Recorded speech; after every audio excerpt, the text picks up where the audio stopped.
Hello everyone, this is Grace. It is December the 5th, 2025, and we're going to be taking a look at the breaking of unclean vessels in Leviticus 11. And the first we really want to take a look at is verse 35. However, we're going to start at verse 29 in order to provide some context. So let's go ahead and get started. These also shall be unclean unto you among the creeping things that creep upon the earth the weasel and the mouse, and the tortoise after his kind, and the ferret and the chameleon, and the lizard, and the snail, and the mole. These are unclean to you among all that creep. Whosoever does touch them, when they be dead, shall be unclean until the even. Okay, well, that's not true.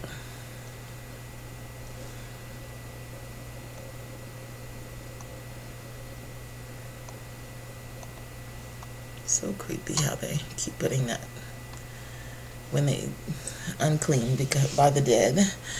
But anyway, and upon whatsoever any of them when they are dead doth fall, it shall be unclean, whether it be any vessel of wood or raiment or skin or sack. Whatsoever vessel it be, wherein any work is done, it must be put into water, and it shall be unclean until the even, so it shall be cleansed. No, this is not true. This was not in the original writing. Neither was this. This is just something they added in to confuse you. So we're talking about the creeping things, the rat, the moles, things such as that. And when they are dead, of course, they have some sort of germs or something on them that, can cause your items to be unclean. And the first thing they listed are containers where you might store your items of work. Not food items, but maybe balls of yarn or thread or paper, something like that. Anything that you would put your work in, as opposed to food. All you have to do is wash it. This is the reason why I'm doing this over. Is because I was watching another video. I watched it shortly after I did. I'm just now getting around to doing this video. I watched it a short while after I did my original video. And I saw it said it must be put into water. And I was like, wait a second, you can't put an oven into water. So I had to go back and reinvestigate Leviticus 11:35, because I was thinking you could just wash it. But it says put into water. So you can't really put an oven in the water. So I had to go back and reinvestigate this. So we're going to redo this first. But all you have to do is wash these items and they're good to go. The next verse is going to start talking about food and water. And every earthen vessel whereunto any of them falleth, whatsoever is in it shall be unclean, and ye shall break it. Of all. Now, when you first read this, of course, it looks like anything that it falls into, anything that the dead falls or touches upon,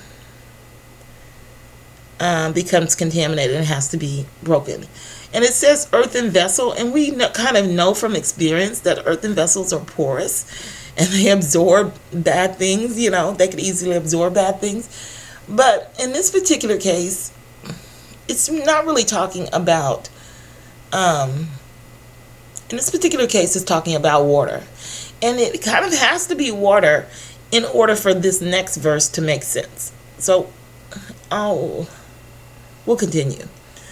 Of all meat which may be eaten, that on which such water cometh, shall be unclean, and all drink that may be drunk in every such vessel shall be unclean. So, here it gives a list of vessels, but they're for work. And here it's talking about a vessel, but this vessel is for water. And it uses an earthen vessel because I believe that's what they used back then. They would take their earthen vessels and they would walk to the well. They would get the water, and then the water would go in the earthen vessel for them to kind of feed out of without having to walk all the way back to the well. That's the most logical understanding. This verse by itself, it can be a standalone. Well, it can't really, because then this won't make any sense at all, because it's talking about water which has to come from somewhere. Such water. And if I were to look this up, if we were to do a quick search, this verse, I didn't open scriptures for all, because we weren't really studying this verse. But it says, this is a good interpretation to add this word such water, because they can interpret this as the water, as though the topic had already been established, and they do it quite often. So adding this word, I would normally take it out, but then I would have to put in the water. So it doesn't really change anything. It's talking about water, and the only place where that water can become the topic is up here, and have it make any kind of sense. So the earthen vessel is what was used for their water. That's just what they used, logically. Now, you can say different if you want to, but good luck interpreting this verse without this one meaning water, because it becomes babble. Of all meat which may be eaten, that on which such water cometh shall be unclean, because it can't read of all meat which may be eaten, on which waters cometh, on which waters, I think this is a plural also, on which waters cometh shall be unclean. That doesn't make any sense. And all drink that may be drunk in every such vessel shall be unclean. And all drink that may be drunk in every vessel? No, it's talking specifically about a water vessel. So, if a dead animal falls in the earthen vessel full of water, then it's telling you, as far as food is concerned, as far as that is concerned, the vessel becomes unclean and it needs to be broken. And the water is unclean too. You can't use the water and you can't use the vessel anymore. That's what's being said here. For work, you can just wash it. But as far as food, no, if you use an earthen vessel, it needs to be broken. So that brings us to the verse, the reason why I had to redo this study. What I said up here is just a repeat. But this I have to change. I have to make a correction. And everything whereupon any part of their carcass falleth shall be unclean, whether it be an oven or ranges for pots, they shall be broken down, for they are unclean, and shall be unclean to you. So here we have the word broken down. Up here, it correctly uses the word break. But here it's a different word. It's the word broken down. This word broken down, it doesn't necessarily mean break. It means that, well, I have some examples. Let's look at our examples here so that I can show you from the scriptures that it does not mean the same thing. Okay, so our first example. But ye shall destroy, this is the word for break down. You shall destroy their altars and break their images and cut down their groves. When you destroy an altar, you don't just go in there with a hammer and start banging things. You just take it down. You take down the candles, you move the table, you do all of the pictures, the sculptures, whatever. You've destroyed that altar there then. But that doesn't mean that you have to go in and physically break every single thing that made up or that constituted that altar. Because an altar is really just a place where you might burn incense. They might have a table there, a place for a contribution, things such as that. But it's destroyed once it's disassembled, as opposed to breaking it.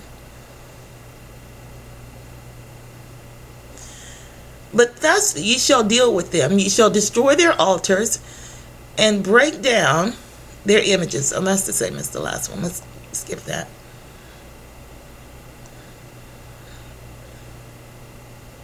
And they break down the image of Baal and break down the house of Baal and made it a draught house unto this day. So here they break down the house, but they didn't tear down the house. They just broke down the house so that it was no longer a house to worship Baal, and they turned it into a bathroom. It's not the same thing. And all the people of the land went into the house of Baal and brake it down. His altars and his images brake they to pieces. So they broke the images and they tore those down into pieces, and but breaking it down, let's look at the definition.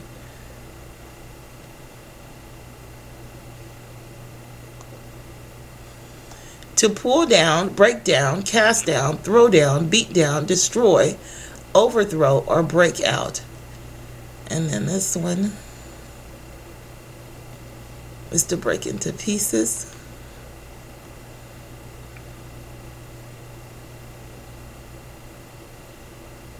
To break in pieces, break it down, rend violently, wreck, crush, quench, to break, rupture, to be broken, to be maimed, to be crippled, be wrecked, to burst, break down in pieces, broken, bring to the birth, crush, destroy, hurt, quench.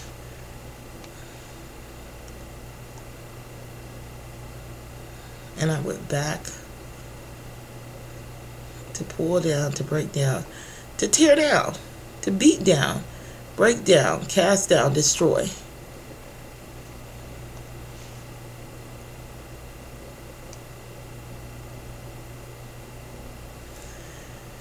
So that's enough examples. Let's go back.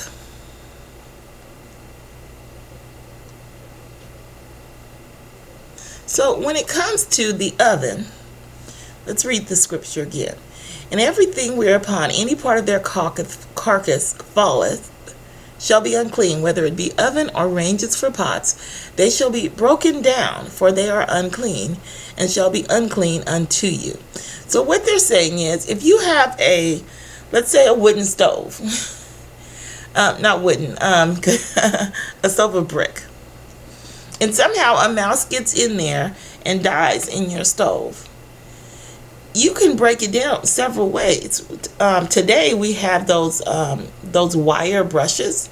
You could take that wire brush and you could scrub that area where that stone is, or the brick or whatever, and you would literally break down that area, the top where the mouse died, and you would destroy that area, and the area in that stove or the oven would be unclean.